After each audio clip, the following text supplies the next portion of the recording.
अस्सलामुअलैकुम स्टूडेंट्स, उम्मीद करता हूँ आप तमाम लोग खैर खैरियत से होंगे और बहुत ज़्यादा बेहतरीन ज़िंदगी गुजार रहे होंगे। स्टूडेंट्स, आज की इस वीडियो में हम बात करने वाले हैं Pakistan navy sellers Bravo batch 2025 की टेस्ट प्रिपरेशन के बारे में। क्या बात करेंगे, हम यही बात करेंगे कि इसमें कौन कौन से सवालात आएंगे। इंपॉर्टेंट सवालों को हम देखेंगे, समझेंगे भी और उनकी आपको एक्सप्लेनेशन भी देंगे। ठीक है, तो वीडियो को एंड तक लाजमी देखेंगे, तभी आपके सारे स्टेप्स क्लियर हो सकेंगे इंशाल्लाह।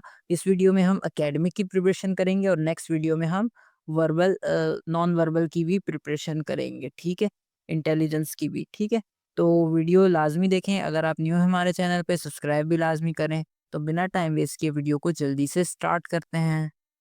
फर्स्ट क्वेश्चन देख लेते हैं जल्दी से। The distance covered by a body in a unit time is called dash. अच्छा, वो डिस्टेंस जो कि किसी भी बॉडी, कोई भी बॉडी अगर डिस्टेंस कवर करती है कितने टाइम में, यूनिट टाइम बोलते हैं किसी भी एक टाइम में। मतलब जैसे अगर घंटा है तो एक घंटा, सेकंड है तो एक सेकंड, मिनट है तो एक मिनट। कोई भी एक टाइम होना चाहिए, कोई भी अगर चीज होगी तो एक टाइम। ठीक है, तो वो उस टाइम में, यूनिट टाइम में अगर कोई बॉडी डिस्टेंस कवर करती है उसे क्या बोलते हैं। ऑप्शन दिए गए हैं, वेलोसिटी, रिटार्डेशन, एक्सीलरेशन, स्पीड। तो यहाँ पर जो करेक्ट ऑप्शन है वो ऑप्शन डी बिल्कुल करेक्ट है, जो कि है स्पीड। नेक्स्ट क्वेश्चन देख लेते हैं। Question number 2, every object falls from top to the surface of earth under the effect of. अच्छा, कोई भी अगर चीज को अगर हम ऊपर से नीचे फेंकें तो वो नीचे आती है किस चीज की वजह से, किस वजह से वो नीचे गिरती है। वो ऊपर ही हवा में उड़ने क्यों नहीं लग जाती, या ऊपर क्यों नहीं जाती, नीचे ही क्यों आती है। तो ऑप्शन दिए गए हैं, artificial force, gravitational force, speed of object, all of the above. तो यहाँ जो करेक्ट ऑप्शन है बी बिल्कुल करेक्ट है, ग्रेविटेशनल फोर्स, ग्रेविटी की वजह से वो नीचे आते हैं। नेक्स्ट क्वेश्चन देख लेते हैं जल्दी से। Question number 3, resistance is measured in. Resistance जो होती है उसको हम किस चीज में मेजर करते हैं। तो रेजिस्टेंस मैंने आपको समझाया है, कोई ऐसी चीज होती है जो करंट को फ्लो करने से रोकती है। किसी भी लोहा या ऐसी चीज जिसमें करंट आ सकता है, उसके अंदर अगर हम रेजिस्टेंस बढ़ा देंगे तो उसका करंट जो है वो फ्लो करना कम हो जाएगा। तो रेजिस्टेंस ये चीज होती है। रेजिस्टेंस को किस चीज में मेजर करते हैं, एम्पेयर में, ओम में, इलेक्ट्रिक चार्ज में, गॉस में। तो यहाँ जो करेक्ट ऑप्शन है ऑप्शन बी बिल्कुल करेक्ट है, जो कि है ओम। रेजिस्टेंस को हम ओम में नापते हैं, ओम इसका यूनिट होता है। नेक्स्ट क्वेश्चन जल्दी से देख लेते हैं। Question number 4, which is a vector quantity. कुछ चार ऑप्शंस दिए हुए हैं हमारे पास। इन चार ऑप्शंस में से हमें बताना है वेक्टर क्वांटिटी कौन सी है। दो तरह की क्वांटिटीज होती हैं, स्केलर क्वांटिटी, वेक्टर क्वांटिटी। तो यहाँ पे हमें बताना है वेक्टर कौन सी है। ए पर है इलेक्ट्रिक फील्ड, बी पर है काइनेटिक एनर्जी, सी पर है इलेक्ट्रिक चार्ज एंड डी पर है नन ऑफ दीज। तो यहाँ जो हमारा करेक्ट ऑप्शन होने वाला है वो हमारा ऑप्शन नंबर ए, जो कि इलेक्ट्रिक फील्ड है, वो बिल्कुल करेक्ट ऑप्शन होगा। इलेक्ट्रिक फील्ड एक वेक्टर क्वांटिटी है। नेक्स्ट क्वेश्चन देख लेते हैं। Heat is another form of. Heat क्या होता है, गरमाइश को बोलते हैं, किसी भी चीज की हीट हो सकती है। तो हीट जो है किस चीज की अनदर दूसरी फॉर्म है, मतलब अलग फॉर्म है। किस हीट को बेसिकली क्या हम उसका मेन जो है उसको उसके लिए टर्म यूज करते हैं वो क्या हो सकती है, ये बताना है। तो चार ऑप्शन दिए गए हैं। ए पर है टेम्परेचर। क्या हीट को हम टेम्परेचर बोल सकते हैं, बिल्कुल नहीं बोल सकते। हीट को हम फोर्स यानी ताकत बोल सकते हैं, बिल्कुल नहीं बोल सकते। हीट को हम स्पीड बोल सकते हैं, रफ्तार, रफ्तार भी नहीं बोल सकते। हीट को एनर्जी बोल सकते हैं, बिल्कुल एनर्जी बोल सकते हैं, क्योंकि हीट एनर्जी होती है। Heat is another form of energy. तो ऑप्शन नंबर डी यहाँ पर हमारा बिल्कुल करेक्ट ऑप्शन होने वाला है। नेक्स्ट क्वेश्चन देख लेते हैं। Question number 6, the time period of a second pendulum is dash. अच्छा, टाइम पीरियड बताना है सेकंड पेंडुलम का। अच्छा, पेंडुलम क्या होता है, सबसे पहले तो हमें वो समझना पड़ेगा। पेंडुलम बोलते हैं एक बैक एंड फोर्थ मोशन में जो है आगे पीछे मोशन करने वाली चीज को पेंडुलम बोलते हैं। फॉर एग्जांपल, आपके पास एक घंटा होता है, देखा है घंटा, उसका जो नीचे एक डंडा लटक रहा होता है, वो जब अलार्म बजता है तो वो आगे पीछे राइट एंड लेफ्ट जो है मूव कर रहा होता है ना। घंटा घर में जो बड़ा सा नीचे डंडा लटक रहा होता है, राइट बैक एंड फोर्थ यानी कि राइट और लेफ्ट वो मूव कर रहा होता है ना। तो उसको हम बोलते हैं पेंडुलम। उस डंडे को क्या बोलते हैं, पेंडुलम। अब जो पेंडुलम है उसका टाइम पीरियड बताने का मतलब ये कि वो कितनी देर में आगे पीछे घूम जाता है। एक आगे एक पीछे जाता है, फिर एक आगे जाता है ना। तो वो कितनी देर में ये काम कर लेता है। तो ऑप्शन दिए गए हैं यहाँ पर, 1 सेकंड, बी पर है 2 सेकंड, सी पर है 3 सेकंड, फोर्थ पर है 4 सेकंड। तो यहाँ जो करेक्ट ऑप्शन है ऑप्शन नंबर बी बिल्कुल करेक्ट है, जो कि है 2 सेकंड। यानी कि वो एक बार जो आगे जाता है फिर पीछे आके राइट और लेफ्ट में जो एक वो जो है अपना डिस्टेंस कवर करता है एक बार, वो 2 सेकंड में करता है, 2 सेकंड में करता है। तो यहाँ ऑप्शन नंबर बी इसलिए करेक्ट है। नेक्स्ट क्वेश्चन देख लेते हैं student, the value of g at the center of earth is dash.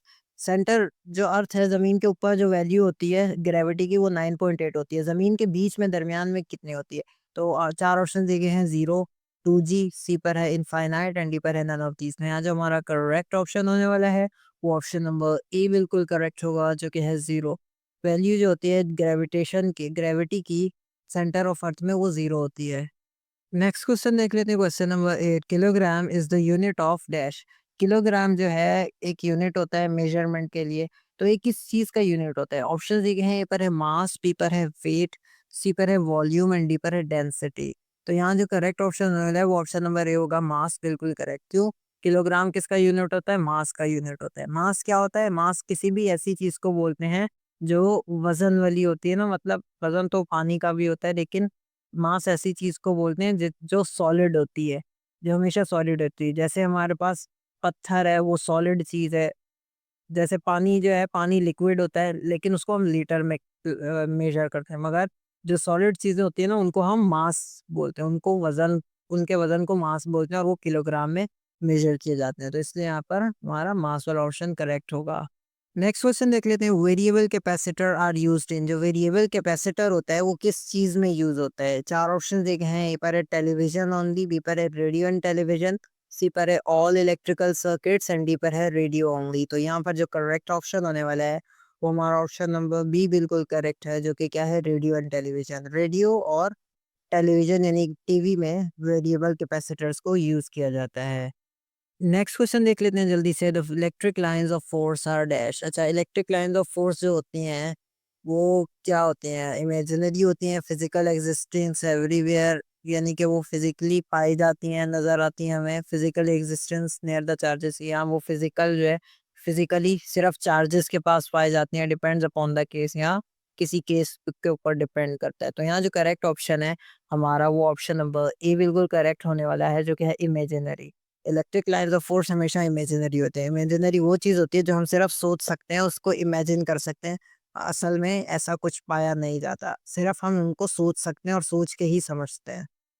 Next question देख लेते हैं स्टूडेंट जल्दी से, question number 11, who was the first governor general of Pakistan. Pakistan के जो पहले गवर्नर जनरल थे वो कौन थे? तो ऑप्शंस देख लेते हैं, ए पर है सिकंदर मिर्जा, बी पर है ख्वाजा नजीमुद्दीन, सी पर है गुलाम मोहम्मद, सी डी पर है कायद आजम मोहम्मद अली जिन्ना। तो यहाँ जो हमारा करेक्ट ऑप्शन होने वाला है वो ऑप्शन नंबर डी बिल्कुल करेक्ट है, जो कि है कायद आजम मोहम्मद अली जिन्ना। पाकिस्तान के पहले गवर्नर जनरल कायद आजम मोहम्मद अली जिन्ना थे। नेक्स्ट क्वेश्चन देख लेते हैं, question number 12, the gateway of Pakistan is. Pakistan का जो गेटवे है वो कौन है, कौन सा शहर है? तो ऑप्शन नंबर ए पर देख लेते हैं, कराची पोर्ट, बी पर है हैदराबाद, सी पर है गवादर एंड डी पर है इस्लामाबाद। तो यहाँ जो हमारा करेक्ट ऑप्शन होने वाला है वो ऑप्शन नंबर ए बिल्कुल करेक्ट होगा, जो कि है कराची पोर्ट। नेक्स्ट क्वेश्चन देख लेते हैं, question number 13, nib is to pen as telescope is to. Nib को पेन से कंपेयर किया गया है, टेलीस्कोप को किससे कंपेयर किया जाएगा ये बताना है। तो ऑप्शंस देख लेते हैं, ए पर है माइक्रोस्कोप, बी पर है आई, सी पर है स्टार एंड डी पर है लेंस। तो यहाँ जो हमारा करेक्ट ऑप्शन होने वाला है ऑप्शन नंबर डी बिल्कुल करेक्ट होगा, जो कि है लेंस। टेलीस्कोप को हम लेंस में कंपेयर करेंगे क्योंकि टेलीस्कोप में हमेशा लेंस लगते हैं।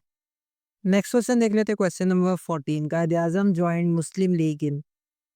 कायद-ए-आज़म ने जो मुस्लिम लीग जॉइन करी थी वो कब करी थी? ऑप्शंस देख लेते हैं, ए पर है 1911, बी पर है 1912, सी पर है 1913 एंड डी पर है 1914। तो यहाँ पर जो हमारा करेक्ट ऑप्शन होने वाला है वो हमारा ऑप्शन नंबर सी बिल्कुल करेक्ट होगा, जो कि है 1913। यानी कि कायद-ए-आज़म ने जो मुस्लिम लीग जॉइन करी थी वो 1913 में मुस्लिम लीग जॉइन करी थी। नेक्स्ट क्वेश्चन देख लेते हैं, question number 14, atomic number of hydrogen is. Hydrogen का जो एटॉमिक नंबर है वो क्या है? ऑप्शंस देख लेते हैं, ए पर है 1, बी पर है 2, सी पर है 3 एंड डी पर है 4। तो यहाँ जो हमारा करेक्ट ऑप्शन होने वाला है वो ऑप्शन नंबर ए बिल्कुल करेक्ट होगा, जो कि है 1। हाइड्रोजन का एटॉमिक नंबर हमेशा 1 होता है। नेक्स्ट क्वेश्चन देख लेते हैं student, question number 16, similar question है लास्ट क्वेश्चन की तरह, बट लास्ट में हमने एटॉमिक नंबर हाइड्रोजन का पता किया था, यहाँ पे ऑक्सीजन का पता करेंगे। Atomic number of oxygen is, 4 option दिए गए हैं, ए पर है 5, बी पर है 16, सी पर है 7 एंड डी पर है 8। तो यहाँ पर जो हमारा करेक्ट ऑप्शन होने वाला है वो ऑप्शन नंबर डी बिल्कुल करेक्ट होगा, जो कि है 8। एटॉमिक नंबर ऑक्सीजन का क्या होता है? 8। अच्छा, नेक्स्ट क्वेश्चन देख लेते हैं student, question number 7, what is A multiply by B plus C equals to. अच्छा, ए को जब हम बी और सी बी प्लस सी से मल्टीप्लाई करेंगे तो क्या आंसर आएगा? तो ऑप्शंस देख लेते हैं। ऑप्शन नंबर ए पर है A B plus A C, option number B पर है A B minus A C, option number C पर है A multiply by B minus C and option number D पर है A B multiply by A C. तो यहाँ जो हमारा करेक्ट ऑप्शन आने वाला है, ऑप्शन नंबर ए बिल्कुल करेक्ट होगा, जो कि है ए बी प्लस ए सी। क्यों? क्योंकि पहले हम ए को, जब ब्रैकेट में 2 चीज़ें होती हैं ना, एक प्लस में प्लस लिखा हुआ है, बी प्लस सी लिखा हुआ है ना, तो जब ब्रैकेट में 2 चीज़ें हो ना, तो एक-एक करके दोनों बाहर वाली चीज़ से मल्टीप्लाई करते हैं। पहले हमने ए को मल्टीप्लाई किया बी से, तो क्या हो गया ए बी, फिर बीच में प्लस का साइन था, तो प्लस का साइन आ गया, फिर ए को हमने सी से मल्टीप्लाई किया, तो ये सी आ गया, तो ए बी प्लस ए सी हमारा बिल्कुल करेक्ट आंसर होने वाला है। नेक्स्ट क्वेश्चन देख लेते हैं student. Question number 17, what is the freezing point of water? Water का फ्रीजिंग पॉइंट बताना है।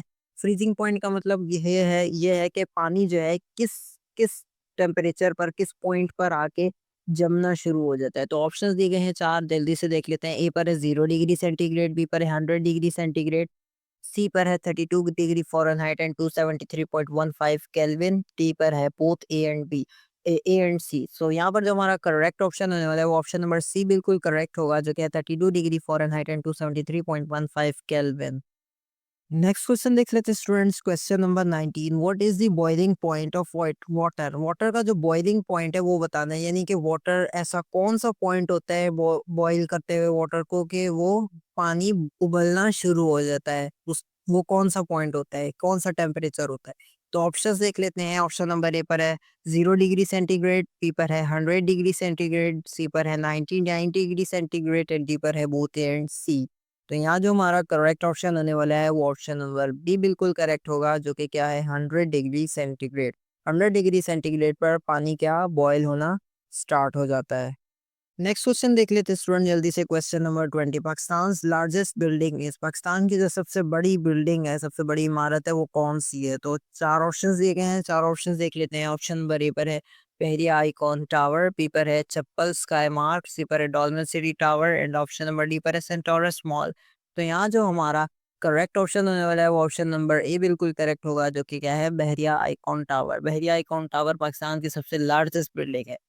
और रिपोर्ट्स आ रही हैं कि कराची में एक और बिल्डिंग बन रही है, जो कि पाकिस्तान की सबसे बड़ी बिल्डिंग होगी। ये कुछ महीने 1 डेढ़ महीना पहले की न्यूज़ है। तो अब नई बिल्डिंग बनेगी, लेकिन अभी तक जो है, अभी तक और आने वाले कुछ सालों तक, जब तक न्यू बिल्डिंग नहीं बनती, तब तक बहरिया आइकॉन टावर ही सबसे बड़ी बिल्डिंग है।